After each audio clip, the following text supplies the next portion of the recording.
Doctor Shaukat Hussain डार। Dear learners, जैसा कि आप जान रहे हैं कि हमारा जो ये कोर्स है ये है PEGE 143, जिसका उन्वान है अंडरस्टैंडिंग पोइट्री, यानी कि शायरी को समझना।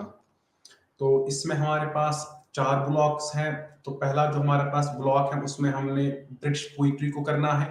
तो हमारे पास इसमें जो यूनिट्स हैं जिस पे हम आज नज़र दोहराएंगे वो है पोइट्री एंड इंट्रोडक्शन। पहले हम आपको शायरी के बारे में थोड़ी सी इंट्रोडक्शन देंगे। उसके बाद हमारा जो यूनिट 2 है वो है metaphysical poets, John Donne and Andrew marvel. यानी कि दूसरा जो यूनिट हमारा है वो है, हमें उसमें मेटाफिजिकल पोइट्री पढ़नी है। मेटाफिजिकल पोइट्स के बारे में हम पढ़ेंगे। जो जॉन डन की हमें एक पोएम करनी है और उसके बाद हम एंड्रयू मार्वेल की पोएम करेंगे। तो अजीज तलबा, शायरी को समझने के उन्वान से कोर्स में आपका एक और मर्तबा खुशामदीद। इसका मकसद आपको हमारी जिंदगी में शायरी के माने और अहमियत से आशना करना है। जैसा कि आप जानते होंगे कि शायरी इतनी ही पुरानी है जितनी कि खुद इंसानियत। यानी कि अगर हम शायरी की बात करेंगे, अगर हम पोइट्री पे नजर दोहराएंगे, कहा जाता है कि ये उतनी ही पुरानी है, इसकी हिस्ट्री इतनी ही पुरानी है कि जितनी ह्यूमन एग्जिस्टेंस है। तो जैसे कि आप जानते होंगे कि शायरी इतनी ही पुरानी है जितनी कि खुद इंसानियत। तमाम माशरों में शायरी जुबान या तहरीरी रिवायत है। यानी कि जब हम पोइट्री की बात करते हैं या जब हम शायरी की बात करते हैं, जब हम इस पे क्रिटिकली देखते हैं, इट इज पहले पहले अब जब देखते हैं हिस्टोरिकल, जब हम हिस्ट्री पर नजर दोहराते हैं, स्पेशली पोइट्री पे जब हम नजर दोहराते हैं, तो ये पहले ओरल फॉर्म में भी कही जाती थी। तो लेटर ऑन वही ओरल फॉर्म को फिर दूसरी फॉर्म एक मिल गई जिसको हम रिटन फॉर्म कहते हैं। इसके अलावा शायरी के मरकज में जज्बात और एहसासात हैं। यानी कि जो मेन एलिमेंट्स हैं पोइट्री के, यानी कि पोइट्री किस लिए लिखी जा रही है, उसमें एक बंदा जो होता है, एक जो शायर होता है, वो अपने उसके जो जज्बात होते हैं, अपने जो उसके एहसासात होते हैं, वो उनको बाहर लाना चाहता है, अपने रीडर्स तक वो जज्बात उसके जो होते हैं वो पहुंचाना चाहता है। अभी हम थोड़ी देर बाद इन इश्यूज पे बात करेंगे कि how a poet expresses his own sentiments, his own emotions, और ये क्यों and why he tries to express his or her own thoughts and emotions.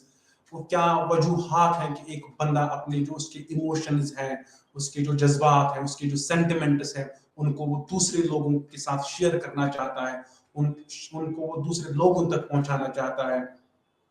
अपनी जिंदगी में शायरी से लुत्फ अंदोज होने के अलावा हम इसमें मौजूद अल्फाज और तासुरात पर गौर करते हैं, ताकि अदबी तहरीर और बिलखुसूस शायरी की सच्चाई का गहरा अदराक हासिल किया जा सके। जदीद दौर में नज़्मों का मुताला करें और इनका तज्जिया करें और इनके बारे में अपने ख्यालात दूसरों के साथ शेयर करें। डियर लर्नर्स, जब हम पोइट्री की बात करते हैं, जब हम अदब का मुताला करते हैं, जब हम अदब को बड़ी गहराई से उसका मुताला करते हैं, तो पहले ही जब हम लिटरेचर की बात करते हैं, लिटरेचर में मेनली कहते हैं जो भी बड़े बड़े स्कॉलर्स रह चुके हैं, specially here we are talking about English literature, अंग्रेजी अदब की अगर हम बात करेंगे, तो जब हम उन क्रिटिक्स को देखते हैं, जब हम उन पोइट्स को देखते हैं, राइटर्स को देखते हैं, स्कॉलर्स को देखते हैं, तो उनका एक चीज पे वो मुत्तफिक है कि जो लिटरेचर है, जो अदब है, इसकी 3 जानर्स हैं। यानी कि उन्होंने लिटरेचर और अदब, जो जिसको हम अदब भी बोलते हैं उर्दू जबान में, उसको 3 हिस्सों में बांट दिया। यानी कि पहले पहले पहले बोलते हैं कि पोइट्री, जिसको हम शायरी बोलते हैं। यानी कि अगर आपने जब आप अदब का मुताला करते हो, जब आप लिटरेचर पढ़ते हो, लिटरेचर में आपको बहुत टाइप्स मिलते हैं। यानी कभी कभार आप नॉवल पढ़ते हो, कभी कभार आपको पढ़ने के लिए शॉर्ट स्टोरी भी मिलती हैं, कभी कभार आप ऐसे भी पढ़ते हो, उसके ऑटोबायोग्राफी भी आप किसी की पढ़ते हो, शायरी भी आप किसी की पढ़ते हो, ड्रामास भी आप पढ़ते हो या देखते हो। तो ये बहुत कैटेगरीज है लिटरेचर के, जिसको हम जानवर बोलते हैं अदबी जुबान में। तो स्कॉलर्स का मानना है कि जो लिटरेचर है, ये 3 हिस्सों में इन्होंने इनको डिवाइड किया है, लिटरेचर को, अदब को। पहला हिस्सा जो उनका मानना है कि शायरी, ड्रामा और नसर जिसको हम बोलते हैं, यही 3 चीजें आपको अदब में मिलती हैं जब आप कुछ पढ़ते हो। यानी कि अगर आप कुछ पढ़ रहे हो, उसको आप या आप वो शायरी फॉर्म में होगा, या वो ड्रामा फॉर्म में होगा, या वो नस्र फॉर्म में होगा, या वो जिसको प्रोज बोलते हैं हम। पर प्रोज की सब जानर्स हैं, सब कैटेगरीज हैं। जैसे हम नस्र की बात करते हैं, नस्र में आपको अफसाना भी पढ़ते हो, आप शॉर्ट स्टोरी भी पढ़ते हो, आप मज़ामीन भी पढ़ते हो। वैसे ही अगर हम प्लेज की बात करेंगे, प्लेज में आप ट्रेजेडी भी पढ़ते हो, कॉमेडी भी पढ़ते हो, और वहां पे आप हिस्टोरिकल प्लेस भी करते हो, डोमेस्टिक ट्रेजेडी भी पढ़ते हो। तो जब हम शायरी की बात करते हैं, शायरी में आप सोनेट्स पढ़ते हो, बैलेड्स पढ़ते हो, ओड पढ़ते हो, लिरिक्स यानी कि एपिक्स। यानी कि कहने का मतलब है कि ये सब जानर्स हैं, लेकिन यानी कि 3 मेन जानर्स हैं लिटरेचर के: पोइट्री, प्रोज एंड ड्रामा। आज हम शायरी के बारे में बात करेंगे। जो ही हम शायरी की बात करते हैं तो पहला ही जो, अगर आप में से कोई शायर बनना चाहता है, या already one has himself one is an established poet, किसी ने अपने आप को मनवाया है शायरी की दुनिया में, या कोई अभी शायरी लिख रहा है, लिखने की तलाश, यानी कि पोइट बनना चाहता है, तो कुछ जो शायर होता है उसको कुछ चीजों का ख्याल रखना पड़ता है। कुछ चीजों, कुछ पैरामीटर्स होते हैं पोइट्री में, तो उन पैरामीटर्स को उसको फॉलो करना होता है। जो ही आप उस फॉर्म को फॉलो करते हो तो तभी आप एक पोइम लिख सकते हो। यानी कि अभी हम कुछ देर बाद इन इश्यूज पे बात करेंगे कि किन किन चीजों का एक जो शायर होता है उसको किन चीजों का ख्याल रखना पड़ता है। जैसे कि एक ड्रामेटिस्ट है, for instance if we are going to take the example of dramatist. जब एक कोई ड्रामेटिस्ट होता है, प्ले राइट होता है, वो भी उसको भी ख्याल रखना पड़ता है कुछ चीजों का। वैसे ही नॉवेलिस्ट या जो प्रोज राइटर होता है उसको भी कुछ चीजों का ख्याल रखना पड़ता है। फिर उसके बाद आपको अल्टीमेटली एक बुक मिलती है जो प्रोज फॉर्म में होती है, जो पोएटिक फॉर्म में हो सकती है, या आपके पास ड्रामेटिक फॉर्म की शेप में आ सकती है। तो अगर आप में कोई अब शायर बनना चाहता है, या कोई ऑलरेडी एक शायर है, पहला ही जो काम, वो एक मीटर का ख्याल रखता है, उसको राइम स्कीम का ख्याल रखना पड़ता है, उसको एलिट्रेशन का ख्याल रखना पड़ता है, उसको कंसोनेंस का ख्याल रखना पड़ता है, उसको यानी कि जो शायरी होती है ये बंदों में लिखी जाती है, यानी कि वो सिटेंजा फॉर्म में लिखी जाती है, वर्स फॉर्म जिसको हम बोलते हैं, यानी कि दो दो शायर। जैसे अगर हम किसी भी शायर की बात करेंगे, या कोई भी पोएम हम लेंगे, फॉर इंस्टेंस अगर हम अगर हम जॉन डन की बात करेंगे, जो पोएम हमारे सिलेबस में है, ये द कैनोनाइजेशन, क्योंकि हम यहाँ शायरी की बात करें, शायर जब जैसे हम वर्स या स्टेंजा फॉर्म में लिखी जाती है, तो फॉर इंस्टेंस जॉन डन एक कैनोनाइजेशन, उसकी जो बिगिनिंग है वो ऐसी होती है: for God sake hold your tongue, let me love. ये पहली ही लाइन है पोएम की। तो अगर आप इसको प्रोज फॉर्म के साथ कंपेयर करोगे, यानी कि शायरी, अभी हम आपके साथ अभी ये बात कर रहे थे कि एक जो ये पोइट होता है, इसको साउंड फॉर्म का, यानी कि आवाज मिलनी चाहिए लास्ट में, जिसको हम राइम स्कीम बोलते हैं। अगर आप किसी उर्दू शायर की भी बात करोगे, जैसे गालिब फरमाते हैं: ये न थी हमारी किस्मत की विसाल यार होता, अगर और जीते रहते यही इंतजार होता।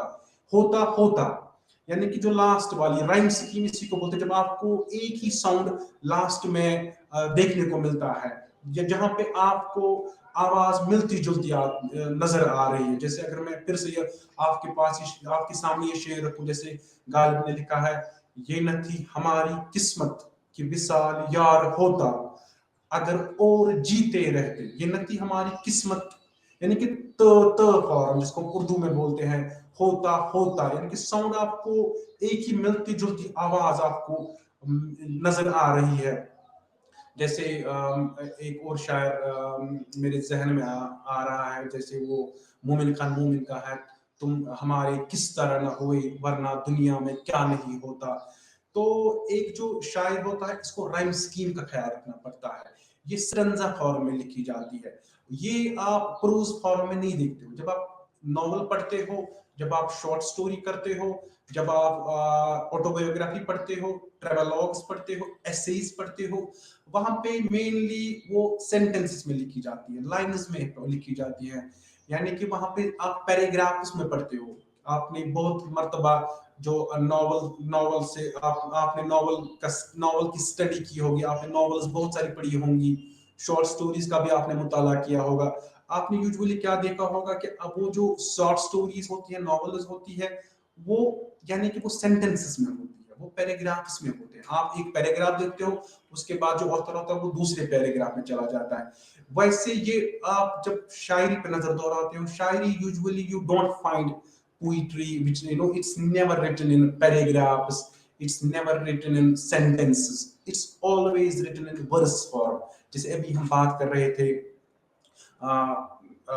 मिर्जा गालिब की, हमने आपके पास एक उसकी वर्स रखी, या इवन मोमिन खान मोमिन की भी आपने वर्स रखी। जैसे हम अल्लामा इकबाल की भी एक वर्स में आपके सामने रखता हूँ, जैसे वो लिख रहे हैं, परवाज है दोनों की इसी एक फजा में, करगिस का जहां और है, शाहीन का जहां और है।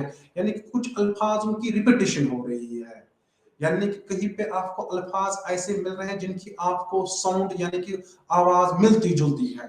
तो यानी कि वही राइम्स की एलिट्रेशन, अगर बिगिनिंग में कुछ कोई पोएट लाइन लिख रहा है तो बीच में भी आपको वैसी ही आवाज देखने को मिलती है। तो ये चीजें जैसे एलिट्रेशन, कंसोनेंस, जैसे फिर इन चीजों को ख्याल रखना पड़ता है, rhyme scheme, metre, sound, rhythm, tone, ये सारी चीजें हैं जिन जब एक पोएट को इन पैरामीटर्स को फॉलो करना होता है, उसके बाद आप एक पोएम को तश्कील दे सकते हो, उसके बाद आप एक पोएम को स्टूडेंट्स के सामने रख सकते हो या अपने आप के लिए लिख सकते हो।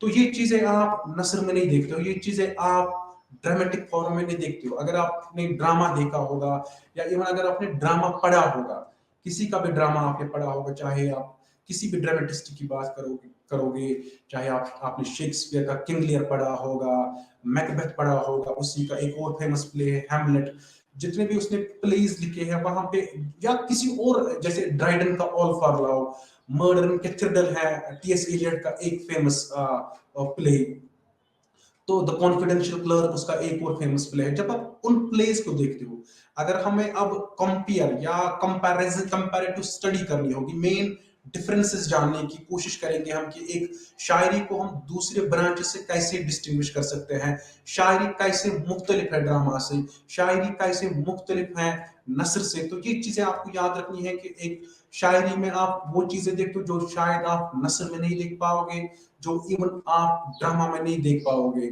तो एक अगर हम ड्रामा की बात करेंगे तो ड्रामा में it is always written in dialogue form, यानी कि एक कैरेक्टर यहाँ से बोलता है, दूसरा कैरेक्टर वहां से बोलता है। ये चीजें आप ज्यादातर पोइट्री में नहीं देखते हो। एक जो ड्रामा होता है इसको एनेक्ट किया जाता है, परफॉर्म किया जाता है थिएटर में, यानी कि कैरेक्टर्स जो किरदारों को यानी कि सामीन के सामने रखना होता है। थिएटर में बहुत सारे कैरेक्टर्स को लाना पड़ता है। ये एक ड्रामा की कुछ खुसूसियात है। ड्रामा में आपको डायलॉग फॉर्म होना चाहिए। डायलॉग फॉर्म के लिए किसकी जरूरत है? कैरेक्टर्स की जरूरत है, प्रोटैगनिस्ट की जरूरत है, हीरोइन की जरूरत है, इवन विलन की जरूरत है। उसके साथ साथ आपको प्लॉट की जरूरत है, जैसे जिसको हम स्टोरी बोलते हैं। उसके साथ साथ एक्शन की भी जरूरत होती है। तो ये ड्रामा की बात, हम अगर हम ड्रामा पे नजर दौड़े तो ये एक यानी कि मेन एलिमेंट ड्रामा के हैं। तो जो ही हम नस्र की तरफ देखते, जैसे as I said just while back, के जो प्रोज होता है, प्रोज में हम क्या होता है, मेन जो है it is written in paragraph form. When we talk about poetry, it's always written in verse form, it's always written in stanza form। तो अब हम ये बात कर रहे थे अदब की, यानी कि अदब के जो मेन 3 जॉनर्स हैं, शायरी, ड्रामा और जिसको हम प्रोज बोलते हैं। तो इस कोर्स में हम इंग्लिस्तान, अमेरिका और हिंदुस्तान में लिखी गई शायरी के साथ मशगूल होंगे। यानी कि ये जो हमारा ये ब्लॉक है, इसमें हम इंग्लिस्तान यानी कि ब्रिटिश जो है, ब्रिटेन पोइट्री, जो अंग्रेजी पोइट्री है उसका मुताला करेंगे। जो अंग्रेज शायर थे, उन जो हमारे सिलेबस में कुछ है, उनकी पोइट्री का हम मुताला करेंगे। अमेरिका और हिंदुस्तान में लिखी गई शायरी के साथ मशगूल होंगे। यानी कि हमारा जो ये कोर्स है, हमारा जो ये ब्लॉक है, इसमें हम mainly we are going to study British poetry and American poetry, और उसके साथ साथ हम इंडियन पोइट्री का भी मुताला करेंगे। हम हिंदुस्तान की जो हमारे सिलेबस में जो शायर है उनकी शायरी का भी हम मुताला करेंगे। यहाँ हमारे पास इनमें से हर एक मुल्क में लिखी गई नज़मों का इंतखाब किया गया है, यानी कि जो ये हमारा ब्लॉक है इसमें हमें अब वैरायटीज मिल रही है आपको। यानी कि पहले ही हम ब्रिटिश जो पोइट्स ब्रिटिश में पैदा हुए थे, यानी कि जो हम जिसको ब्रिटिश पोइट्री बोलते हैं, उसके साथ साथ हम अमेरिकन पोइट्री का भी जायजा लेंगे, उसके साथ साथ हम इंडियन पोइट्री का भी जायजा लेंगे। यानी कि वैरायटी, यानी कि आपको अब कुछ पोइट्स हमें ब्रिटिश लैंग्वेज से होंगे, कुछ पोइट्स हमें इंडियन लैंग्वेज इंडिया से होंगे, कुछ पोइट्स हमें अमेरिका से होंगे। और फिर हम जानने की कोशिश करेंगे कि जो ब्रिटिश पोइट्स है उनका क्या रुझान था दुनिया की तरफ, अपने सोसाइटी की तरफ, या वो कैसे लाइफ को देख रहे थे, या उन्होंने किन इश्यूज को एक रीडर के सामने रखा है। उसके साथ साथ हम फिर अमेरिकन पोइट्री पे भी नजर दोहराएंगे कि अमेरिकन पोइट्स जो हमारे सिलेबस में है उन्होंने किन चीजों का जायजा लिया है, उन्होंने किन चीजों को अपनी पोइट्री में उभार के हमारे सामने लाया है। फिर हम इंडियन पोइट्स का भी जायजा लेंगे कि इंडियन पोइट्स जो हमारे सिलेबस में है उन्होंने कौन कौन से थीम्स, उन्होंने कौन कौन से इश्यूज अपनी पोइट्री में उन्होंने किन इश्यूज को जगह दी है। तो हमारे अच्छा फिर जिक्र करदा तीन अहम तबकात के अलावा हमारे पास मार्जिन नामी एक जुमरा भी है, यानी कि हमारे पास 4 ब्लॉक्स है।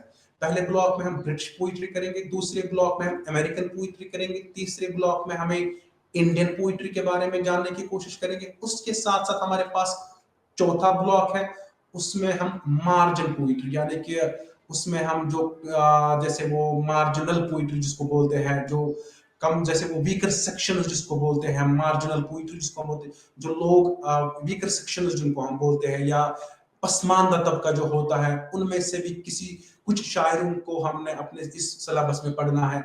हमने वहां पे देखना है कि जो पसमानदा शायर, जो पसमानदा तबके होते हैं, उन शायरों ने किन चीजों को, अपने इश्यूज को हाईलाइट किया है, उनको भी हम पढ़ने की कोशिश करेंगे, जानने की कोशिश करेंगे, और उसके साथ साथ समझने की भी कोशिश करेंगे। देखिए कि इस चौथे तबके की अपनी एक अहमियत है, इसलिए गहराई से देखने के लिए गौर किया जाना चाहिए। यानी कि ब्रिटिश, अमेरिकन, इंडियन पोइट्री वो तो हमें सब पता है कि वो हमने उनकी पोइट्री का मुताला किया होगा, कभी जैसे हम पढ़ते हैं उनकी शायरी को जानते हैं हमने, कभी जब हम सिलेबस में, जब हम क्लास 10th 12th या ग्रेजुएटिंग ईयर्स या पोस्ट ग्रेजुएशन में हम मोस्टली किन को पढ़ते हैं, अंग्रेजी शायरों को। हमने वर्ड्सवर्थ को पढ़ना होता है, टी.एस. एलियट या W.H. ऑर्डन या इवन येट्स और इलियट। तो लेकिन जब हम वीकर सेक्शन, अब हम ये इंटरेस्टिंग एक ब्लॉक होगा हमारे लिए, जो चौथा ब्लॉक है, जिसमें हम वीकर सेक्शन से कुछ पॉइंट्स हमें लिए गए हैं, उस ये एक ब्लॉक, ये जो कुछ पॉइंट्स हैं, ये इस सारी सीरीज का एक अहम तरीन एक मौजू होगा। हम देखने की कोशिश करेंगे कि क्या ये जो ये वीकर सेक्शन, जो ये पॉइंट्स आए हैं, इन्होंने क्या ये वही इश्यूज उठा रहे हैं जो इश्यूज, जो प्रॉब्लम्स एक अंग्रेज शायर ने डिस्कस किया है या एक इंडियन पोएट ने डिस्कस किए हैं। ये भी एक इंटरेस्टिंग ब्लॉक है, जो हम इस ब्लॉक की तरफ नजर दोहराएंगे तो हम देख लेंगे कि इन्होंने किन चीजों को मद्देनजर रखकर अपनी पोइट्री लिखी है। तो यहाँ पे मेरे जहन में एक और बात यहाँ पे मैं आपके साथ शेयर करना चाहता हूँ, वो ये है कि जब हम अदब की बात करते हैं, जब हम मोर पर्टिकुलरली पोइट्री की बात करते हैं, पोइट्री इट इज, चाहे हम अदब, जब भी हम अदब की बात करते हैं, it is always based on imagination. यानी कि एक जो शायर होता है, मोर पर्टिकुलरली पोइट्री, पोइट्री में बहुत ज्यादा इमेजिनेशन का इन्फ्लुएंस होता है। पोइट्री में यानी कि एक जो राइटर होता है इसके पास इमेजिनेटिव पावर होता ही है, लेकिन पोइट्री में हमें ज्यादा देखने को मिलता है बनिस्बत ड्रामा। क्योंकि अगर जब हम ड्रामा को हम देखते हैं, ड्रामा को हम खुद अपनी आंखों से थिएटर में देखते हैं, तो जब हम बात अदब की करते हैं तो आपको ये याद रखना है कि अदब जो है इसको ये एक्चुअली एक जो शायर होता है ये शायरी क्यों लिखता है, इसको क्यों जरूरत पड़ती है पोइट्री लिखने की, या इसको कौन सी ऐसे क्या मामला है कि जिनको ये एक रीडर के पास लाना चाहता है।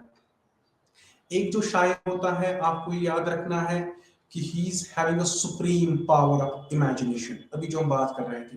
क्योंकि ये पहले सोचता है, ये कुछ ऑब्जर्व करता है, उसके बाद ये सोचता है, सोचने के बाद ये कुछ चीजें इन्वेंट करता है, कैरेक्टर्स या कुछ सिचुएशंस, यानी कि इमेजिनेशन वर्ल्ड में चला जाता है, या जिसको प्लेटो कहता है आइडियल वर्ल्ड, एक ख्याली दुनिया जिसको हम उर्दू जबान में बोलते हैं, ख्याली दुनिया में चला जाता है एक शायर। फिर वो लिखने की कोशिश करता है उस सिचुएशन को, वो यानी कि बार बार याद दिलाने की कोशिश करता है, फिर उस सिचुएशन के बारे में वो उस इवेंट्स क्रिएट करता है, इंसिडेंट्स क्रिएट करता है, फिर वो लिखने की कोशिश करता है, उसके बाद में फिर हमारे सामने वो बुक लाता है। तो आइडियल वर्ल्ड में चला जाता है, क्योंकि एक imagination is more important when we talk about poetry. तो इसी इमेजिनेशन की बुनियाद पे शायद जब हम प्लेटो की बात करते हैं, प्लेटो जब हम प्लेटो की बात करते हैं, Plato actually he was not very much impressed with poets actually. Plato जो है he disdained, hated the genre of poetry when we talk about literature. Maybe उसको ड्रामा पसंद था, he even liked prose form, but he was not for what we call poetry. ये एक वजह है कि प्लेटो जैसा राइटर, एक ग्रीक राइटर रह चुका है प्लेटो, यानी कि प्लेटो का जो डिसाइपल था वो एरिस्टोटल था। जब हम प्लेटो, बड़ा अच्छा ग्रीक फिलोसोफर था प्लेटो, उसने तनकीद किया है, उसने लिखा है कि जो एक शायर होता है वो शायरों के खिलाफ था, उसकी अपने कुछ वजूहात थे, उसके कुछ अपने रीजंस थे जिनकी बुनियाद पे he banished poets from his own state of mind. यानी कि जब हम प्लेटो की बात करते हैं, तो एक वजह, जो मेन वजह ये है कि जो प्लेटो का मानना था कि जो ये शायर होता है ये ख्याली दुनिया में होता है, ये ख्याली दुनिया में रह के फिर पोइट्री लिखता है, ये रियलिटी को नहीं देखता है। he is not looking at things objectively, rationally। यानी कि दूसरे अल्फाज में प्लेटो का मानना है कि ये रियलिटी जो इसके इर्द गिर्द जो हो रहा है, ये उसको अवॉइड कर रहा है, ये उसकी तरफ नजर नहीं दौड़ा रहा है, यानी कि ये अवॉइड कर रहा है actually what ever is happening in his surrounding. तो ये एक वजह है कि जिसकी बुनियाद पे शायरों के साथ नफरत थी प्लेटो को। तो प्लेटो, अब now you must remember this is very important now, ये आपके लिए भी एक सोचने की बात है, आपको भी इस पे गौर फिक्र करने की जरूरत है कि क्या सच में एक जो शायर होता है ये ख्याली दुनिया में रहता है, ये अपने ही दुनिया में मगन होता है, ये जो उसके इर्द गिर्द की जो दुनिया होती है, सोसाइटी होती है, ये उस पे कोई नजर नहीं दोहराता है क्या? ये he doesn't portray, depict things realistically or the things as they are। तो ये आपको सोचने की, इस पे आपको गौर फिक्र करनी है। लेकिन जो ही हम फिर प्लेटो के इस थॉट को अगर हम थोड़ा सा और आगे लेंगे, जो है इमेजिनेशन की बात, क्योंकि शायरी का जो मेन टेनेंट है, मेन करेक्टरिस्टिक है, वो है इमेजिनेशन। अगर हम दूसरे अल्फाज में बोलेंगे ख्यालात, क्योंकि एक जो पोइट होता है वो अपने ख्यालात को आपके सामने लाता है। वैसे ही जैसे अगर हम ड्रामा की बात करें, ड्रामा में भी इमेजिनेशन होती है, लेकिन आप उसको फेस टू फेस देखते हो। जो आप थिएटर में जाते हो, आप कोई प्ले देखते हो, आप कोई मूवी देखते हो, तो आप अपने आंखों के सामने उसको देखते हो, कैरेक्टर्स को देखते हो, तो आप बाद में ये जज करते हो कि हाँ इसमें कुछ ठीक था या गलत था। ये आप खुद देख सकते हो, ऑडियंस जज कर सकती है एक प्ले को देखकर, एक प्ले को पढ़कर। लेकिन प्लेटो का मानना है कि जब पोइट्री की बात करते हैं, पोइट्री में ऐसा कुछ नहीं है। एक जो शायर होता है ये अपने ख्याली दुनिया में रहता है और वैसे ही कुछ पोइट्री लिखता है। लेकिन उसके बाद एरिस्टोटल आया। Aristotle he didn't agree with this thought of Plato. यानी कि जो एरिस्टोटल है, उसने इस बात की जो एक आइडियोलॉजी थी प्लेटो की, वो उसके साथ उसने एग्री नहीं किया। वो उसके साथ जो ये आइडियोलॉजी प्लेटो रखते थे रिगार्डिंग पोइट्स, एरिस्टोटल का मानना था कि नहीं, शायर जो होता है यानी कि प्लेटो जो यहाँ पे एक और मेरे जहन में बात आ रही है, प्लेटो इतना ही नहीं, प्लेटो का मानना था कि ये जो ये शायर होते हैं, they write about things which are immoral in character, they are always indulging in vice acts, यानी कि ऐसे काम वो आपके सामने लाते हैं, ऐसे वर्सेस वो आपके सामने लाते हैं which are based on immorality, यानी कि आपके सामने वो उसमें मोरालिटी नहीं होती, वो इथिक्स बेस्ड नहीं होती है। और उसके साथ साथ जो एक पॉइंट होता है, प्लेटो का मानना ये भी था कि एक जो पॉइंट है ये कुछ कंट्रीब्यूट नहीं करता है सोसाइटी के लिए, जैसा एक टीचर कंट्रीब्यूट करता है सोसाइटी के लिए, जैसा एक साइंटिस्ट कंट्रीब्यूट करता है सोसाइटी के लिए, या कोई एक पॉलिटिशियन या कोई जुडिशरी से कोई बंदा हो।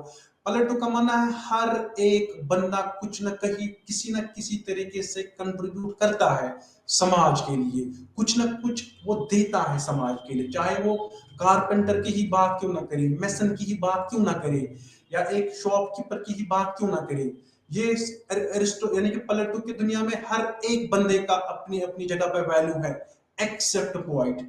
वो बोल प्लेटो का मानना था कि अगर हम दूसरे सेंस में देखेंगे कि 5 मिनट के लिए एक जो टीचर होता है, जैसे हम बोलते हैं कि बिल्डर नेशन होता है, ये तालीम देता है, ये स्टूडेंट्स को तैयार करता है फ्यूचर के लिए, ये उनको समझाते हैं बहुत सारी चीजों के बारे में, मोरालिटी के बारे में, अच्छे अच्छे कामों के बारे में, फ्यूचर के बारे में। तो वैसे यानी कि इसके अपोजिट में है पॉइंट। पर प्लेटो का मानना था कि एक जो शायर है, ये he doesn't even contribute a single bit towards this society, कुछ उसका कुछ कोई मुदाखलत नहीं होती है सोसाइटी में। तो जब उसके जो शागिर्द थे अरिस्टोटल ने फिर इस उनके अरिस्टोटल जो उसका मास्टर था, obviously Plato was his master, Aristotle was his disciple, Aristotle was his student. तो अरिस्टोटल अपने एक शागिर्द होने के नाते वो उसने कुछ तनकीद स्टार्ट की अपने ही उस्ताद पे। तो ये यहाँ पे एक और इम्पोर्टेंट चीज आपको निकल कर सामने जो आ रही है हमारे पास, वो ये है कि जरूरी नहीं है कि जब आप किसी पोइट या किसी राइटर की बुक पढ़ोगे you would always agree with the author, but it also I never mean कि ये भी नहीं है कि आप कभी एग्री ही नहीं करोगे ऑथर से, कि आप बोलोगे कि उसने सब कुछ गलत लिखा है, नहीं। यानी कि यहाँ पे कहने का जो मतलब है वो ये है कि एक जो राइटर जो है वो लिखता है, वो आपके सामने अपने जो उसके जज्बात होते हैं, वो जो उसके सेंटिमेंट्स होते हैं, इमोशंस होते हैं, वो आपके सामने वो लाता है, या किसी चीज के बारे में भी वो लिख रहा है, वो आपके सामने वो रखता है। फिर उसके बाद ये आपकी जिम्मेदारी है, ये एक रीडर की जिम्मेदारी होती है, आपने उन चीजों का मुताला करना है, अच्छे अच्छे तरीके से उन चीजों का जायजा लेना है, आपने क्रिटिकली उन चीजों को पढ़ना है। फिर उसके बाद आप ये बोल सकते हो कि ऑथर की जो ओपिनियन है, ऑथर के जो थॉट्स हैं, वो ठीक है या गलत है। वैसे ही अरिस्टोटल अपने उस्ताद के साथ एग्री नहीं कर पाए। क्यों? अरिस्टोटल का मानना है कि एक जो शायर होता है, एरिस्टोटल का मानना है कि शायर भी कंट्रीब्यूट करता है सोसाइटी के लिए, कहीं ना कहीं पे वो उसकी कंट्रीब्यूशन होती है सोसाइटी के लिए। फॉर इंस्टेंस एरिस्टोटल का मानना है कि एक जो शायर होता है, इसके इर्द गिर्द जो काम होते हैं, इसके इर्द गिर्द जो की जो दुनिया है, इसके इर्द गिर्द जो इंसिडेंट्स इवेंट्स होते हैं, जो सोसाइटी इसके इर्द गिर्द होती है, ये उन चीजों को पोर्ट्रे करता है। A writer, a poet, more particularly a poet, he always wants to portray things in a realistic manner, यानी कि वो जिसको हम verisimilitude बोलते हैं, यानी कि वो सच्चाई, यानी कि एरिस्टोटल का मानना है कि एक जो शायर होता है वो, यानी कि जो इवेंट सोसाइटी में होते हैं, वो उनको वैसे ही आपके सामने लाना चाहता है जैसे वो हुए हैं। अगर अब हम इस चीज का मुताला करेंगे तो आपके इर्द गिर्द जितने भी पोइट हैं, जितने भी हमने पोइट्री पढ़ी है, आपको कहीं ना कहीं obviously imagination is there. Literature का जो मेन स्टोन अगर हम बोलेंगे, फंडामेंटल यूनिट अगर हम बोलेंगे, जैसे हम साइंसेस की बात करते हैं वहां पे यूनिट्स की बात करते हैं, तो वैसे ही एक यूनिट जो होता है, जो फंडामेंटल यूनिट अगर हम लिटरेचर की बात करेंगे, वो इमेजिनेशन है। यानी कि लिटरेचर का जो बुनियादी सुतून है वो इमेजिनेशन है। एक इमेजिनेशन के बगैर एक राइटर जो है वो किसी चीज के बारे में नहीं लिख सकता है। जब तक ना उसने किसी चीज को देखा होगा, उसके बाद उसने सोच उस पर सोच विचार की होगी, उसके बाद उसने सोचा होगा बड़े गहराई के साथ, उसके बाद वो लिख सकता है। तो यानी कि इमेजिनेशन है। अब इमेजिनेटिव फॉर्म में आप, एक जो राइटर होता है वो रियलिस्टिक फॉर्म में आपके सामने चीजें रखता है।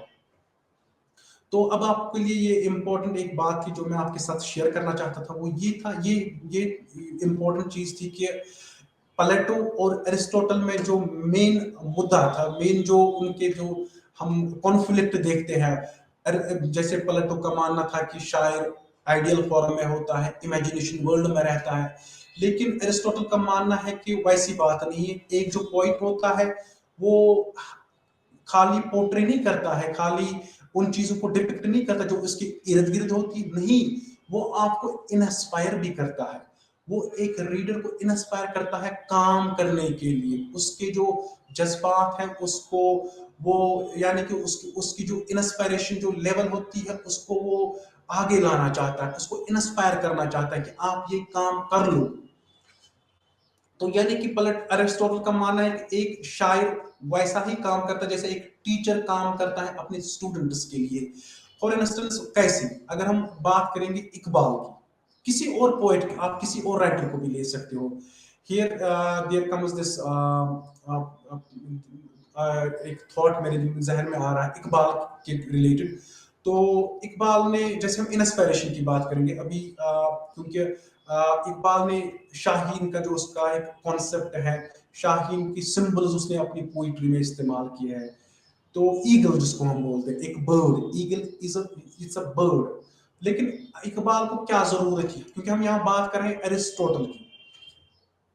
एरिस्टोटल का मानना है कि एक जो शायर होता है ये अपनी शायरी के जरिए, ये खाली अपनी जो इसकी, जैसे प्लेटो बोल रहा था कि इमेजिनेटिव वर्ल्ड में रहता है, ये बुराइयां खाली अपनी पोइट्री में लिखता है, ये सोसाइटी के लिए कुछ कंट्रीब्यूट नहीं करता है। एरिस्टोटल इसके साथ एग्री नहीं कर पाया। एरिस्टोटल का मानना था कि शायर जो होता है ये भी, उसके इर्द गिर्द जो चीजें होती है ये उन प्रॉब्लम्स को आगे आपके सामने लाता है, रीडर के सामने लाता है। इतना ही नहीं, वो समझाता है, वो उसके साथ सॉल्यूशंस भी देता है कि आप ये काम कर लो। तो वैसे ही एक सॉल्यूशन, जैसे एक टीचर उसके सामने, उसके जब वो बुक उठाता है उसके सामने एक क्वेश्चन आता है कि वो स्टूडेंट को सॉल्व करके वो देता है, वैसे ही एक शायर कुछ प्रॉब्लम्स को रखकर सॉल्यूशन देता है। जैसे हम इकबाल की बात करेंगे तो इकबाल की बात से आपको समझ आएगा कि whether poet contribute something towards society or towards our well being जिसको हम बोलते हैं, वो कुछ इसके लिए कंट्रीब्यूट करता है कि नहीं करता है। पहले अभी हम इकबाल की बात कर रहे थे, इकबाल ने शाहीन को अपनी पोइट्री में बहुत जगह उसके उस यानी कि जो eagle, it plays an important role in the poetry of Iqbal. तो अब इकबाल को क्या जरूरत थी शाहीन का कॉन्सेप्ट लाने की।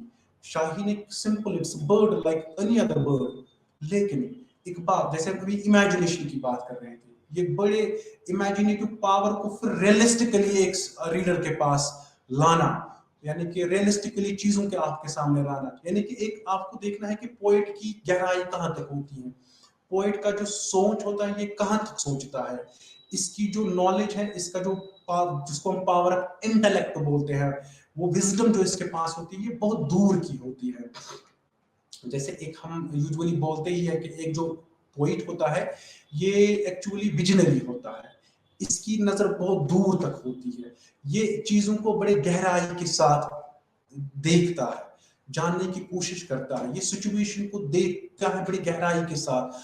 अब ये इट क्वेश्चंस द अनक्वेश्चनेबल। यानी कि इकबाल से पहले मेरी एक और बात दिमाग में आ रही है, जैसे हम मेरे को, जैसे अभी हम अगर हम बात करेंगे गालिब की पोइट्री की, अभी we would come to Iqbal, शाहीन लिटिल व्हाइल लेटर, क्योंकि दिस इज जो ये हमारा ये ब्लॉक है, it is related to poetry. हमने पोइट्री को समझना है, हमने शायरी को समझना है, एक शायर किन किन चीजों का इस्तेमाल करता है, क्या एक शायर सच में ख्याली दुनिया में रहता है, क्या एक शायर सच में सोसाइटी के लिए कोई कंट्रीब्यूट नहीं करता है, या स्टीफन जैसे प्लेटो के साथ साथ कुछ और राइटर्स थे जिन्होंने फिर अटैक किया पोइट्स पे, जिन्होंने शायरों को बहुत तनकीद की। उनका यही स्टीफन गोसन एक और राइटर थे, उन्होंने भी बहुत तनकीद की थी शायरों की। तो उस अब ये है कि अभी जैसे हम अभी एक जो शायर होता है, ये इसकी जो नजर होती है बहुत दूर तक होती है। फॉर इंस्टेंस, जैसे मैंने अभी आपके सामने बोला, एक जो राइटर होता है, एक जो पोइट होता है, इट क्वेश्चंस द अनक्वेश्चनेबल, यानी कि ये सवाल उनके बारे में लिखता है जिनके बारे में इंसान सोच भी नहीं सकता है।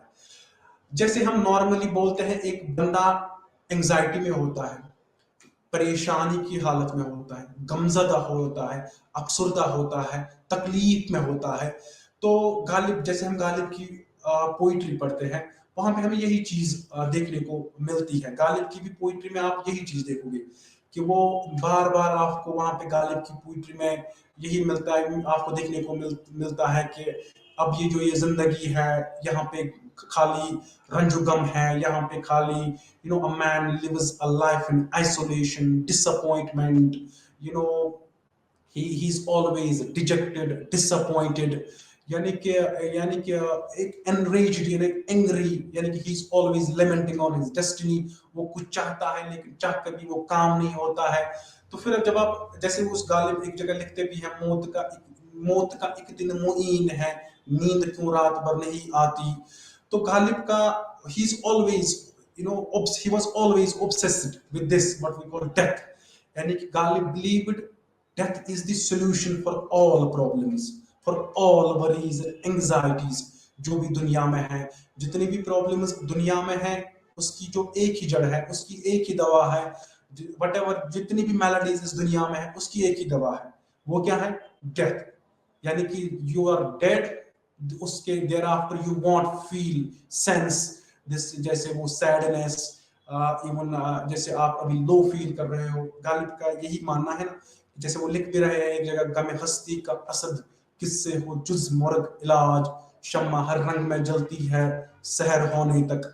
तो गालिब का बुनियादी तौर जो उसकी जो विजन थी, वो ये थी कि एक जो दुनिया में अगर इंसान को गम से नजात पानी है तो वो दैट इज डेथ। लेकिन यहाँ पे हम बात कर रहे हैं शायर की, हम शायर को एक जो राइटर होता है, क्योंकि हम यहाँ प्लेटो की बात कर रहे हैं। प्लेटो का मानना है एक जो शायर होता है, ये बस अपने ख्याली दुनिया इन सबस्टेंशियल मैनर, यानी कि इसके पास आपको विजडम नहीं मिलेगी जो एक शायर होता है। अभी हमने गालिब की बात की, यहाँ पे आपको अगर आप दूसरे सेंस में देखोगे, गालिब रियलिटी को बयान कर रहा है। एक बंदा चाहता है कि हाँ, जब उसको दुख ही दुख नजर आते हैं, परेशानियां, गम से, then he thinks death is the solution for all these problems.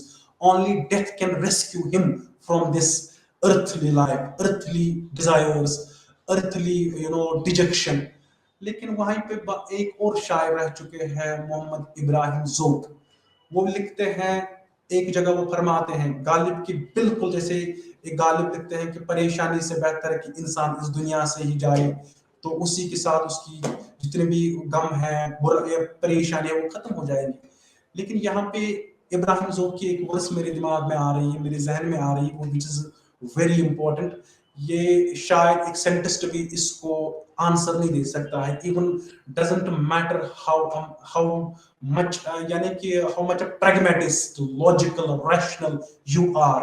अब इब्राहिम ज़ोक की वर्स ये है, आप भी थोड़ा सा इस पे गौर व फिक्र करो, आप भी सोचने की कोशिश करो, समझने की कोशिश करो कि सच में शायर के पास कितनी पावर होती है, इमेजिनेटिव पावर इसके पास कैसी होती है, इसका विजन कितना होता है।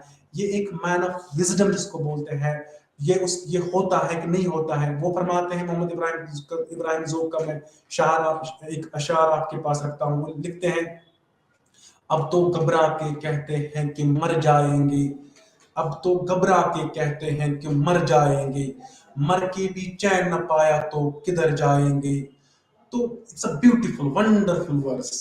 इवन एक साइंटिस्ट से भी कह लो, डजंट मैटर हाउ मच यानी कि किसी भी कैलिबर का बंदा हो, आप किसी भी साइंटिस्ट से ये पूछ लो, जैसे इब्राहिम ज़ोक की जो ये वर्स है, अब तो घबरा के कहते हैं कि मर जाएंगे। हाँ, now you are feeling, you are sensing, your death is now approaching to you, you are now nearer to your death. ठीक है, इसमें तो कोई प्रॉब्लम नहीं। जैसे गाली बोल रहे हैं कि death is the ultimate solution for all these maladies which we witness on earth। लेकिन इब्राहिम ज़ोक को आप क्या जवाब दोगे? अब तो घबरा के कहते हैं कि मर जाएंगे। Okay, you are not dead, you have now departed on another planet। अब आप में जान नहीं है, आप अब जिंदा नहीं हो। अब तो घबरा के कहते हैं कि मर जाएंगे। मर के भी चैन न पाया तो किधर जाओगे? Now make Ibrahim Zok understand। How can you make him understand कि मर के भी चैन न पाया?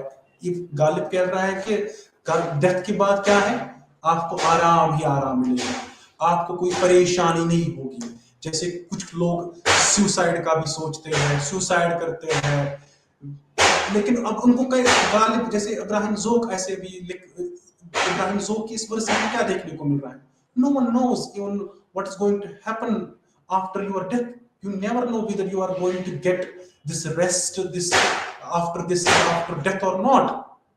तो अब ये चीज है कि एक यहाँ से आपको एक जो शायर होता है, एक ही वर्ष, ये जो इब्राहिम ज़ोक की एक ही वर्ष, इससे आपको लग रहा है कि कितने कितने बुलंद पाया के ये शायर होते हैं। यानी कि ये जो ये शायर होते हैं, इनकी कितनी गहराई के साथ सोचते हैं, कितनी गहराई का ये सोच रखते हैं। तो जैसे गालिब एक जगह भी लिखते हैं, दर्द जब दिल में हो तो दवा कीजिए।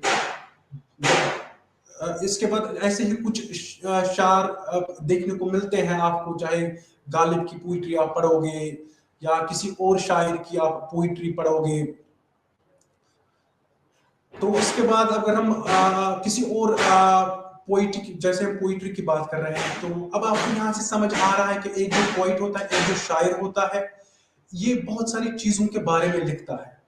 ये एक रियलिटी को भी बयान करता है। अभी हमने इकबाल की हम बात कर रहे थे, now coming back to Iqbal, क्योंकि ये बात मेरे को अभी याद आ रही थी। Actually I talked about this, मैंने इसलिए आपके सामने ये गालिब की पोइट्री या इवन इब्राहिम ज़ोक की वर्स रखी, वो इस सेंस में कि आपको समझाने के लिए कि एक जो आइडियल वर्ल्ड में एक शायर रहता है, जो प्लेटो का मानना था, वो क्या वो सच्चाई में सच में वैसा ही होता है? नहीं।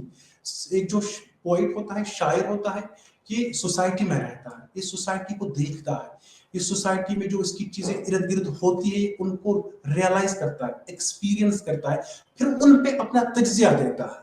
फिर वो तज्जिया गलत भी हो सकता है, ठीक भी हो सकता है। अच्छा अब उस इतना ही नहीं, एक जो शायर होता है, ये एक बिल्कुल टीचर का काम करता है। ये आपको बार बार समझाता है कि ये काम करो, ये ना करो। जैसे इकबाल की हम शाहीन की बात करेंगे, इकबाल ने शाहीन का कॉन्सेप्ट क्यों दिया था? शाहीन जो ईगल जिसको हम बोलते हैं, ईगल ही उसने चूज क्यों किया?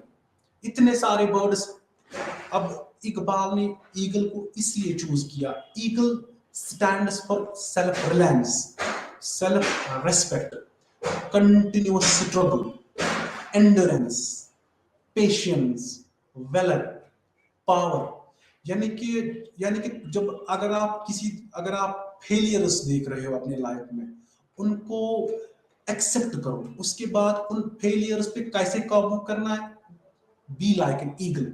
ईगल कभी कभार गिर सकती है, कभी कभार हवा से भी, वो तेज हवाएं चल रही है, an eagle can fall down easily, but eagle में ये क्वालिटी है कि वो फिर से उड़ना चाहती है, वो फिर से आगे जाना चाहती है, वो फिर से परवाज करना चाहती है। जैसे इकबाल लिखते भी हैं, चपटना पलटना, ईगल के बारे में लिखते हैं, चपटना पलटना, पलट कर झपटना, लहू को गर्म रखने का है एक बहाना। यानी कि जो ये ईगल होती है, यानी कि इंस्पायर यहाँ पे इकबाल करता है अपनी इस वर्ष से। यानी कि आपको एक शाहीन की तरफ जिंदगी गुजारनी है, आपको एक शाहीन की तरफ अपनी जो आपके दिन है वो गुजारने हैं। कैसे? जैसे ईगल झपटना, जैसे ईगल झपटना, यानी कि फिर पलटना। ये ईगल की एक क्वालिटी है, ये पलट के भी वापस आ सकती है। ईगल की एक और खुसूसियत ये है कि ये, यानी कि इसमें ये है कि ये बहादुर है बाकी as compared to other birds. यानी कि अगर हम इकबाल एक जगह लिखते भी हैं, परवाज है दोनों की इसी एक फजा में, करगिस का जहां और है, शाहीन का जहां और है। यानी कि वल्चर जिसको बोलते हैं, करगिस वल्चर को हम करगिस बोलते हैं।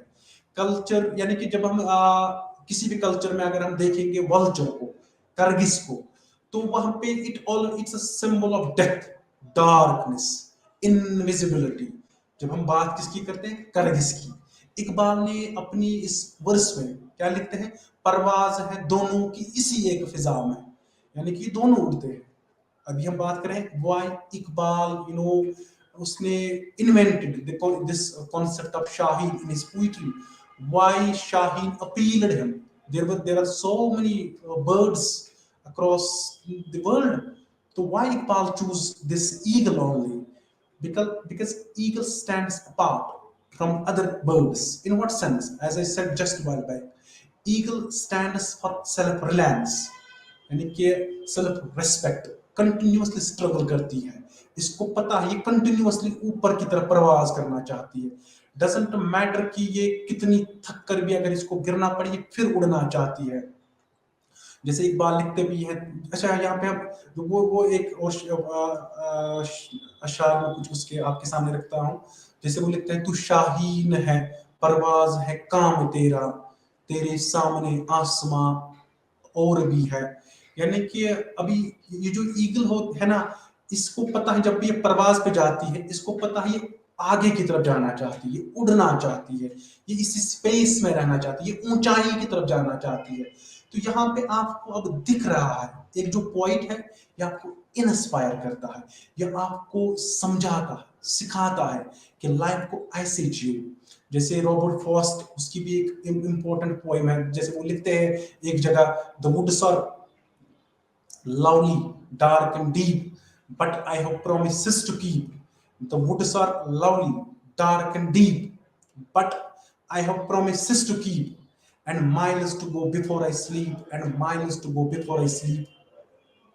वैसे ही जैसे इकबाल आपको शाहीन के जरिए समझाता है कि अपनी लाइफ को शाहीन की तरफ रखो, अपनी लाइफ को शाहीन की तरफ जियो, अब आपकी जो परवाज है ये शाहीन की तरफ आप आगे जाओ। अगर आपको कुछ फेलियर्स है, इसके और आगे आपको दुनिया है, वो उस पे ट्राई करो, उसको आगे यानी कि स्ट्रगल फेज को एक्सेप्ट करो, फेलियर्स को एक्सेप्ट करो। फेलियर्स से कुछ सीखने को मिलता है आपको। वो फिर आपको अगर ठोकर भी मिलती है, ठोकर भी लग जाती है, उस अगर आप गिर भी जाते हो ठोकर खाने के बाद, फिर गिर कर फिर संभलना, उसमें कुछ उससे आप बहुत कुछ सीखते हो, उससे आपको बहुत सारे लेसन्स मिलते हैं। जैसे अभी हम शाहीन की बात कर रहे थे, शाहीन भी गिरती है, उसको भी ठोकर मिलते हैं अपनी जो उसकी परवाज होती है, लेकिन it never remain silent idle. जैसे हम आर्म चेयर एक्टिविस्ट जिसको बोलते हैं। इकबाल की जब हम पोइट्री को नजारा, जब इकबाल की पोइट्री का जब हम उसको उस पर नजर दोहराते हैं, तो वहां पे इकबाल, चाहे हम शाहीन की ही बात करें, Iqbal poetry is full of action, he believed in action, he was not a fatalist. Iqbal की पोइट्री में आप ये देखते हो कि वहां पे आपको डेस्टिनी, किस्मत पे ज्यादा निर्भर नहीं करना चाहिए आपको। ये इकबाल का मेजोरिटी जो आप उसकी पोइट्री है वो ये है। ऑल्दो इकबाल की पोइट्री में आपको ये मिलता है कि डेस्टिनी पे भी रिलाई करना चाहिए, but it's not like that कि you would always rely on your destiny. जो भी होगा तो किस्मत में होगा। अगर आप अपनी यानी कि आपके पास दिमाग है, आपके पास माइंड है, आपके पास बॉडी है, आपके पास सोचने की सलाहियत है, इन चीजों का अगर आप इस्तेमाल नहीं करोगे तो फिर क्या जीने का मजा। That it's was in that context Iqbal said, don't rely much on your fate, destiny। तो जैसे शेक्सपियर भी डेस्टिनी पे कुछ कहीं कहीं पे आपको वो मिलेगा, जैसे वो लिखते भी हैं कहीं पे कि डेस्टिनी एज, जैसे वो किंग लियर में लिखते हैं, as flies to wanton boys are we to the gods, they kill us for their sport. यानी कि शेक्सपियर भी का भी शेक्सपियर यहाँ पे आपको क्या मिल रहा है, देखने में क्या मिल रहा है, Shakespeare was a staunch believer of fatalism, he believed in fatalism, यानी कि he was a fatalist, he believed in destiny। लेकिन जो ये आप कुछ और कहीं और पे शेक्सपियर का देखते हो, शेक्सपियर बेबी यानी कि वो भी एक्शन पे बिलीव करता है, यानी कि एक वो भी बिलीव करता है कि man is a rational human being, आपको जो भी काम करना है आप खुद कर सकते हो। तो जब हम बात एक्चुअली फिर शाहीन की कर रहे थे, तो यहाँ पे आपको कंटिन्यूअसली एक्शन में रहना है। एक जो शायर होता है ये आपको इंस्पायर करता है, जैसे we talked about Robert Frost. ये जो मैंने रॉबर्ट फ्रॉस्ट के एक अमेरिकन पोइट रह चुके हैं। इवन जब हम अमेरिकन पोइट्री का मुताला करेंगे वहां पे हमारे हमारे सिलेबस में there is a poem taken from Robert Frost which has been prescribed in our syllabus, and we will deal with this poem in a detailed manner. We would try to read this poem in extensively, जो भी इसके themes है। लेकिन यहाँ पे बात मैं ये कर रहा हूँ, जो रॉबर्ट फ्रॉस्ट है इस पोएम इस स्टेंजा से क्या समझाना चाहता है हमको। The woods are lovely dark and deep, यानी कि the woods are lovely dark and deep but I have promises to keep and miles to go before I sleep and miles to go before I sleep। ये जो एक stanza है, ये जो एक stanza है, ये हिंदुस्तान के जो प्राइम मिनिस्टर रह चुके हैं जवाहरलाल नेहरू, ये जो स्टेंजा ये उसको बहुत पसंद था। और कहा जाता है कि जवाहरलाल नेहरू जब भी ऑफिस में जाया करते थे, उसने अपने सामने ये वर्स एक पेज पे लिख के रखी थी और अपने सामने रखी थी। ये वर्ड्स यानी कि इंस्पायरेशन। अगेन यहाँ पे आपको क्या मिल रहा है, जो प्लेटो की आइडियोलॉजी, जो प्लेटो का सोच था, शायर एक ख्याली दुनिया में रहता है, ये कंट्रीब्यूट कुछ नहीं करता है। यहाँ पे कहीं ना कहीं आपको दिख रहा है पोइट का कुछ कंट्रीब्यूशन है सोसाइटी के लिए। यानी कि जवाहरलाल नेहरू को क्या जरूरत थी इस एक स्टेंजा फॉर्म को अपने पास रखने के लिए। यहाँ पे the woods are lovely dark and deep, doesn't matter how bad phase is there in your life, doesn't matter there is कि आपको किन कठिनाइयों से गुजरना पड़ रहा है, आपकी लाइफ में कितनी परेशानियां आ रही है, आपको क्या याद रखना है। And my list to go, the woods are lovely dark and deep but I have promises to keep। if we are going to take this poem in a metaphorical sense, अगर हम symbolically इस poem को देखेंगे, कनोटेटिवली इसको समझने की कोशिश करेंगे, तो वहां पे हमें ये मीनिंग भी एक मीनिंग नजर आ रही है कि यहाँ पे रॉबर्ट फ्रॉस्ट हमें समझाना चाहता है। आपको ये याद रखना है कि अगर आप किसी बैड फेज ऑफ लाइफ से जा रहे हो, you are suffering, you have now become a traumatised soul, you are going through agonies, anxieties, trauma, आपको ये याद रखना है and miles to go before I sleep, यानी कि before you die there is a world which is wide and open for you। Accept this world, accept the challenges and mine is to go before I sleep। यानी कि the woods are lovely dark and deep and mine, यानी कि इस poem में जो आपको समझाता है कि आपको ये याद रखना है कितनी भी डार्कनेस आपको अपनी जिंदगी में नजर आ रही है, कितना भी फ्यूचर आपको ब्लीक नजर आ रहा है, आपने अपने आप को संभालना है, अपने आप को समझाना है कि आप कुछ कर सकते हो, आप में वो यानी कि वो पावर है आपके पास, वो rational, you are rational human being, तो आप कुछ कर सकते हो। तो यहाँ पे हमें डायरेक्टली अब क्या देखने को मिल रहा है, एक जो पॉइंट है ये हमें इंस्पायर करता है, इंस्पायरेशन के साथ साथ हमें ये समझाता है, सिखाता है, हमें लाइफ के बारे में दर्स देता है। और इतना ही नहीं, एक शायर जो होता है, जैसे प्लेटो का मानना था कि he lives in an imaginative world, he doesn't contribute anything towards society, he's like an armchair activist, he doesn't believe in action। ये प्लेटो का मानना था पोइट्स के बारे में, he कुछ नहीं करता, he doesn't portray things realistically।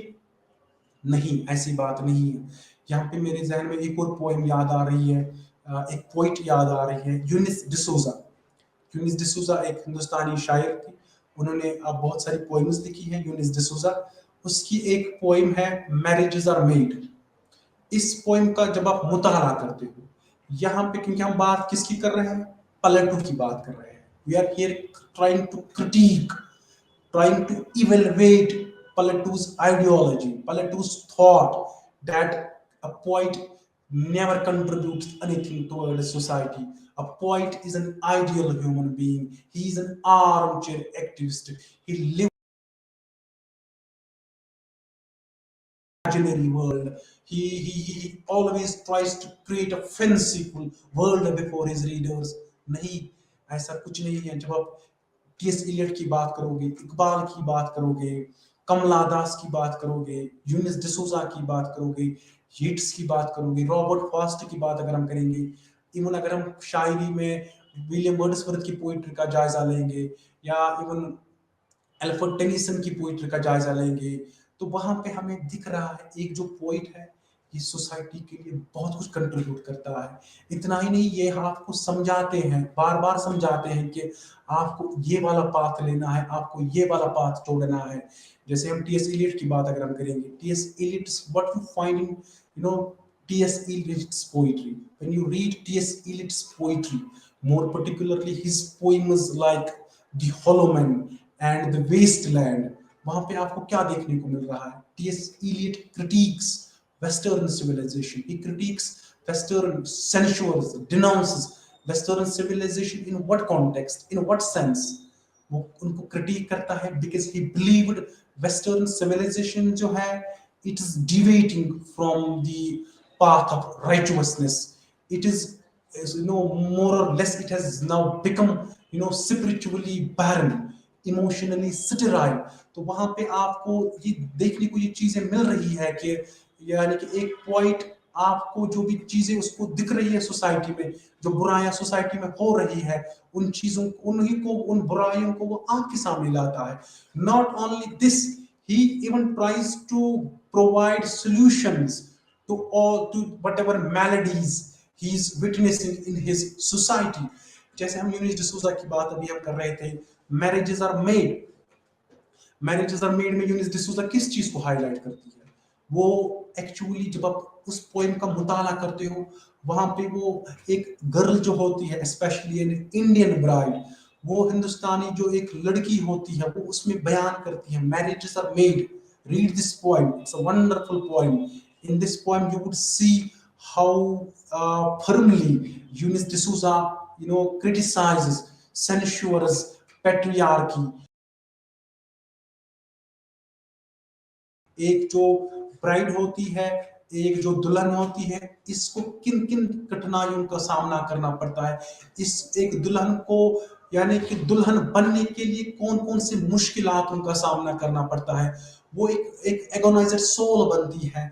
तो यहाँ पे हमें एक और पॉइंट अब यहाँ पे मिल रहा है, जो ही once you are done with this poem marriages are made, which is written by Eunice D'Souza, you come to the conclusion a poet is not, I mean, like something who is ideal, who even doesn't contribute anything to society. नहीं, ये आपको यहाँ पे लग रहा है एक जो poet है ये हमें बहुत कुछ समझाता है, ये हमें बहुत कुछ चीजों का दर्ज देता है, बहुत कुछ चीजें हमें, उन चीजों से हमें यानी कि उन प्रॉब्लम्स को सॉल्व करने के लिए सोल्यूशन रखता है हमारे पास। जैसे मैरिजेस आर मेड, इसमें हमें यूनिस डिसूजा क्या समझाती है? वो एक गर्ल की दास्तान हमारे सामने वो रख रही है, एक लड़की को कितनी परेशानियों का सामना करना पड़ता है जब वो उसको कहा जाता है कि now you will have to be a bride of someone, अब आपको मैरिज की तैयारी करनी है, अब आपको शादी की तैयारी करनी है। तो फिर इस पोएम में यूनिस डिसूजा क्या कैसे प्रॉब्लम्स को हमारे सामने रखती है? वो बोल रही है कि एक जो ये ब्राइड होती है, जो ग्रूम साइड होता है, पहले वो यानी कि एक जो ब्राइड होती है इसके फादर का स्टेटस चेक करते हैं कि अब क्या ये फाइनेंशियली स्टेबल है, क्या ये इकोनॉमिकली वेल ऑफ है, क्या ये हमें डॉवरी दे सकते हैं। इतना ही नहीं, यानी कि क्रिटिसाइज करती है यूनिस डिसूजा इसमें। तो यहाँ पे आपको ये मिल रहा है, देखने में ये मिल रहा है कि एक जो शायर है ये खाली ख्याली दुनिया में नहीं रहता है या रहती है। एक जो शायर होता है ये देखता है, एनालाइज करता है चीजों को, जो भी चीजें इसके इर्द गिर्द होती है, जो भी प्रॉब्लम्स इसके इर्द गिर्द होती है, उन प्रॉब्लम्स को हमारे सामने वो रखते हैं। और इतना ही नहीं, वो उन प्रॉब्लम्स के साथ साथ सोल्यूशन भी रखते हैं, वो क्रिटिसाइज करते हैं जब भी जहां पे भी उनको लगता है कि कहीं पे कुछ प्रॉब्लम्स आ रही है। जैसे अभी यूनिस डिसूजा इस पोएम में फिर आगे लिखती है कि एक जो दुल्हन होती है, पहले जो ग्रूम वाली साइड के जो होते हैं वो फिर दुल्हन को देखने के लिए आते हैं, फिर वो पहले देखते हैं कि इसकी फैमिली में कोई बीमार तो नहीं है, मरीज तो नहीं है, कोई पेशेंट ट्यूबरकुलोसिस से तो नहीं गुजर रहा है, कोई इनकी फैमिली में पागलपन का तो शिकार नहीं है कोई है। तो यानी कि उसके बाद यानी कि एक जो ब्राइड है, इसको इन चीजों का सामना करना पड़ता है। यानी कि एक she becomes a traumatised soul. यानी कि यूनिस डिसूजा इसमें पेट्रियार्की को अटैक करती है। यानी इन किन चीजों को वो यहाँ पे उजागर करती है, किन चीजों को वो रीडर के सामने लाना चाहती है कि ये चीजें ब्राइड के साथ होती है। यानी कि आपको भी ख्याल रखना चाहिए इन चीजों का कि वो भी एक ह्यूमन बीइंग है, वो भी एक नॉर्मल आपकी तरह लाइफ जी रही है, तो फिर हम क्यों उनको इन चीजों में धकेलते हैं। जैसे फिर वो लिख रही है कि जैसे ग्रूमसाइड होता है। फिर यूनिस डिसूजा, एक्चुअली यूनिस डिसूजा इस पोइम में किसकी बात कर रही है, वो अपने कजिन सिस्टर की बात कर रही है जिसका नाम इलीना होता है। यानी कि इस पोएम की जो मेन कैरेक्टर है वो इलीना है, who is a cousin sister of the poet Younis D'Souza. Younis D'Souza अपनी कजिन सिस्टर की मैरिज उसको देख रही है कि उसकी कजिन सिस्टर जो है, चचेरी बहन जो है उसकी, उसको किन किन प्रॉब्लम्स का सामना करना पड़ा दुल्हन बनने तक। यानी कि फैमिली स्टेटस चेक किया गया, उसके ये भी देखा गया कि whether her father is capable of paying the dowry or not। इसको भी देखा गया।